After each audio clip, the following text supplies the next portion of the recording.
Hello everyone and welcome back to our YouTube channel. What's going on, guys? So today we are going to be talking about Miss 17 Diaper Lady, Hannah. AKA Nurse Hannah, AKA so many names she's got so far. I'm not going to lie.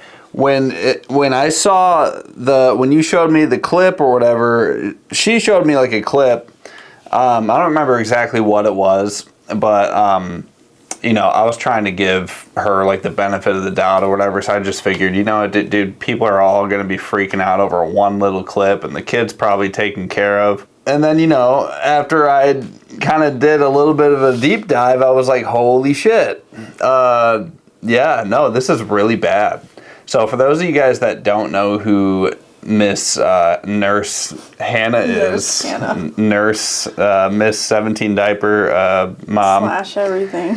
Yeah, so she is a TikToker, really popular right now, and she's actually gotten so much heat on TikTok that she's trying to move over to YouTube, and she's getting just absolutely slammed on YouTube. So yeah, which I don't know if that's a good thing or a bad thing. Because she's probably gonna be getting the bag now. That's what I'm saying. I'm like, all these people are not realizing that they're helping her get the bag. Oh man, it's so bad. Yeah, but like, I mean, you wanna the best thing to do would be to ignore, but at the same time, it's like, how do you ignore somebody that is doing such horrible things to their kid? Mm-hmm. So we're gonna see how many dirty diapers we have just lying around with two kids. I promise you, I'm not even exaggerating, this has only been 24 hours. So I'm counting just 4 diapers right here on the coffee table. Found another one right behind the couch. Oh, found 2 more. So far that's what, 7 diapers, I'm pretty sure. That's just down here, like in the kitchen living room area. Let's go upstairs. I already know this is gonna be so bad. Okay, so right away I'm seeing 1, 2, 3 diapers. This is the corner of what my side of the bed looks like at night. It's embarrassing, I know. We've got 1, 2, 3, 4, 5, 6, 7. I think if I counted right, that's 17 diapers lying around my house. No wonder my house friggin' stinks right now.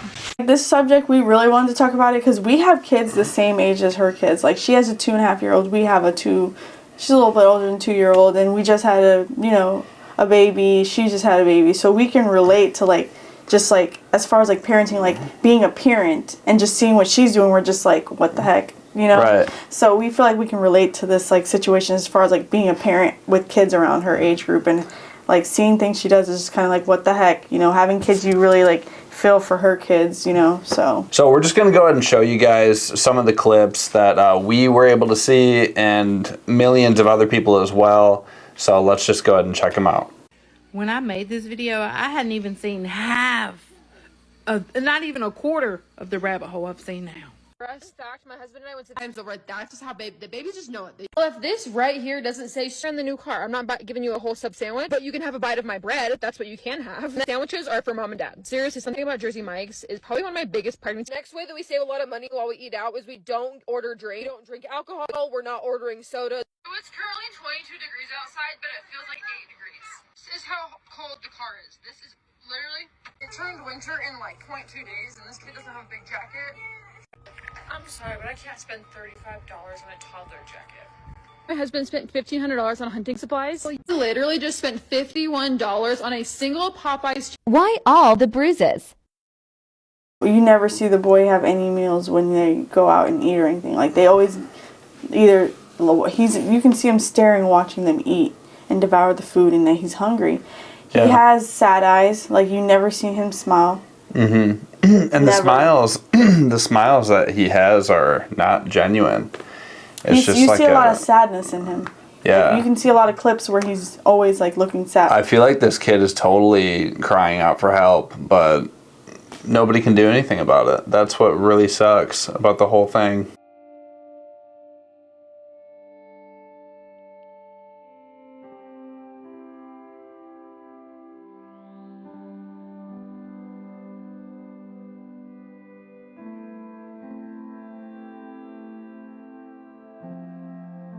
You shouldn't be locking your kid in your room. That is That's insane. Yeah, because I remember first seeing the video where I saw her lock the lock. She opened the door for him from the outside, and I was like, did she just unlock the door from the outside? And I thought I was crazy, and I was like, maybe I was seeing wrong. But no, the lady, she said she doesn't open the door till he's banging on the door. That is diabolical. That is horrible. Like, oh my gosh. Like, that's a toddler. Like, no kid should be locked in. Right, because like, what if you have a nightmare? You know, like, I mean, when I was a kid and I had nightmares and stuff, the first thing I would do is get out of my room and run to my parents. You know, and it's like, you know, like, man, that would be traumatizing to be stuck in there. Right, because she claims that it's safer for him to be locked in there than for him to be walking around the house or something while they're sleeping or whatever. That's for sure. That was her reasoning for locking him in the door. At least what you could do is get like a fence or something that he can't climb over or whatever. That's understandable. But like locking him behind a door, you know, especially like at his young, tender age. And then when she unlocked the door, you can see how like he was trying to see her. You saw him look right up at her face to see her, what kind of mood. I think he reads faces to see what kind of mood his parents are in. You can tell. Like, he has that look of like seeing like, he's scared. Good mood, bad mood. Yeah, scared. he's totally scared. Yeah. So that's not how a child should feel at all. But we can't leave the husband's not a victim here either, though. Like, we got to mention the husband now. As much as he's not in it that much. All right, so I wanna show you guys a clip that's just gonna like totally piss you off. So the husband's horrible. He's just as bad, maybe even worse. Yeah, I honestly feel like he's the one that infiltrates like the whole thing. Like, he is like the leader of this whole thing, and she just kind of follows suit. That's what I feel like.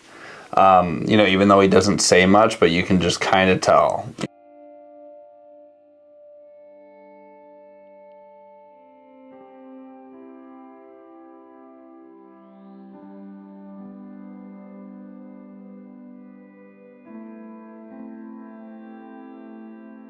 So let's talk about like the eating and stuff like that. How often they deny him from like eating food. The kid is always hungry, and the dad is like literally slapping, like flicking his fingers away from grabbing the food. And this is only the stuff that's recorded. Like, this is actually like the good part. I feel like of their household is the times that they're recording. They're probably being a lot more mild. A lot more mild, yeah. You know, imagine what they do to him, like, when the cameras are off, and like, you know, the kid is just, yeah, you can tell he's just always hungry, sad.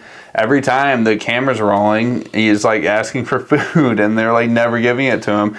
The girl gave him a piece of, oh yeah, just a little piece of bread that they got, and she gave him a tiny bread, and said when they get home, she's gonna give him something else to eat.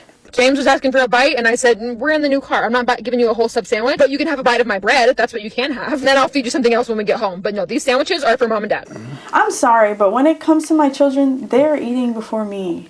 They're being fed before me. I will give them my food and not eat. I'd rather starve. Yeah, exactly. I would rather starve. So I would be happy if my kid wanted to eat, for crying out loud. Right. Like, our kid doesn't eat. She like literally she denies everything. We will like try to make her a full course meal, and all of that food is just on the floor. It's just like, great, awesome. I just want to like feed him and like take care of him. He looks like such a sweet little boy. Like, I feel so bad. Yeah. One thing I want to say is I really hope CPS actually takes action and look into things, because I feel like when it's time for them to actually like look into people that actually need to be looked into, they don't. Well, this is the thing. I'm conflicted with CPS. So the problem is that it's the justice system actually that sucks, because really a lot of these people that go into you know, wanting to get into child protective services, I feel like are genuine. Like, you have to genuinely care about kids to want to be a part of CPS, you know. But the justice system is so corrupt that there's not a lot that people can do sometimes. You know, you can report it to CPS, but ultimately it has to go through the court. And if it doesn't get approved through the court, then CPS they can't do anything. Like you have to be approved by the judge. That's true. Every time they have to be able to prove it in court. So you have to be able to gather as much evidence as you possibly can. And sadly, TikTok most likely is probably not going to be enough evidence to get him out of that household. So that kid is probably going to be, I mean, I hate to say it, but he's probably stuck in that household. That's what I hate about the system, the justice system, because it's either when it's too late. That's a lot of times when I see them when it's too late, and it sucks. And it the stories I hear about other kids and stuff like that, it really does suck that they always get to them when it's too late, no matter how many times people have warned them and everything. So, yeah, because it's like we can all see it. You know, everybody can see it that, you know, this is not right. Like, she's not, her and the husband are both like, you know, they're not feeding him, locking him in his room. He looks scared. I mean, anytime the husband, like, you know, puts something by his face or whatever it is, he is like cowering in fear. Like, it's normal for a kid to flinch and stuff like that, you know, but not the way he's doing it. I mean, he's like waiting for him to like smack him across the face or like hit him with something. Yeah. And like, that's not normal. I just want her kid out of that house. Both kids. Like, she doesn't deserve to have kids. yeah, and please support that newborn's neck. Oh, Please. yeah. The videos I'm seeing of her, and she had laid the newborn down on the couch and propped a bottle in his mouth with him flat. You know how dangerous that is? I'm very, very nervous for this next child too, because if this little boy is being treated like this, I can't imagine now when there's two. Because if she already gets so frustrated and seems like she's withdrawn from this child, I really am concerned for the next child. They need to jump in now before. Yeah, it usually gets worse with each child, man. So Yeah, if you can't handle one, you know, and you're trying to have two, that's crazy. I hope you guys enjoyed this video. You know, we're really just rooting for this kid and just hoping that he just makes it through, and that, you know, that he knows that the whole world absolutely loves him, and we all just want him to do good. So, but if you guys enjoyed this video, please give us a like, thumbs up, subscribe. What is that thing? The little bell thing. Hit the bell thing, notifications, all that good stuff, dude. You know what to do. All right, guys, we will see you guys next time. Take care.